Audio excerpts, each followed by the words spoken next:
आज स्कूली शिक्षा में खासकर निजी विद्यालय जो संचालित हो रहे हैं इस प्रदेश में, उनके देखरेख और उनको मॉनिटरिंग के लिए एक बड़ा फैसला विधानसभा ने एक नए विधेयक को पारित करके किया है। और मुझे खुशी है कि लगभग आम सहमति जैसी स्थिति विधानसभा के अंदर रही।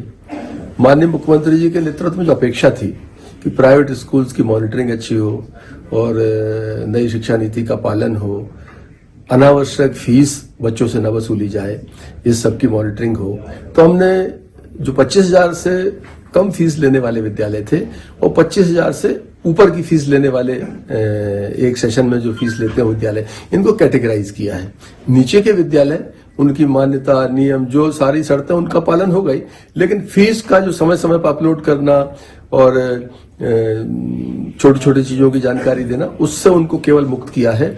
लेकिन शासन की पूरे नियम कायदे का पालन करने की बाध्यता पहले जैसी है, राइट टू एजुकेशन की बाध्यता पहले जैसी है, और जो नॉर्म्स है सरकार के, उनको पूरी तरह से बाध्य होंगे। केवल फीस का जो स्ट्रक्चर है उससे उनको मुक्त किया है। 25,000 से ऊपर के जो फीस वाले हैं वो यथावत रहेंगे। दूसरा एक महत्वपूर्ण फैसला हुआ है परिवहन को लेकर। अभी जो बच्चों का परिवहन स्कूल संचालित करता था, उसका कोई हमारे पास सिस्टम नहीं था कि उनको हम मॉनिटर कैसे करें।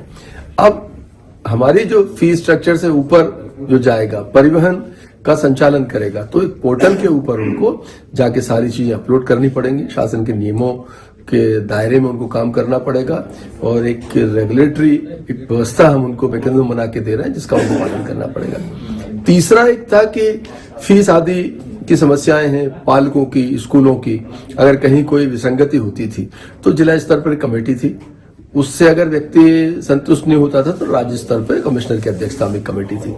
तो हमने चूंकि डेमोक्रेसी में आदमी को सुनवाई का आखिरी अधिकार मिलना चाहिए, तो एक और सिस्टम को थोड़ा सा बढ़ाया है कि विभागीय मंत्री की अध्यक्षता में, जिसमें सारे सीनियर ऑफिसर्स होंगे, एक कमेटी और बनाई है जो अंतिम रूप से फीस आदि के प्रकरणों के निराकरण में काम करेगी। तो एक बृहद एक व्यवस्था शासन ने लागू करने की मंशा थी और माननीय मुख्यमंत्री जी का मन था कि बेहतर शिक्षा के लिए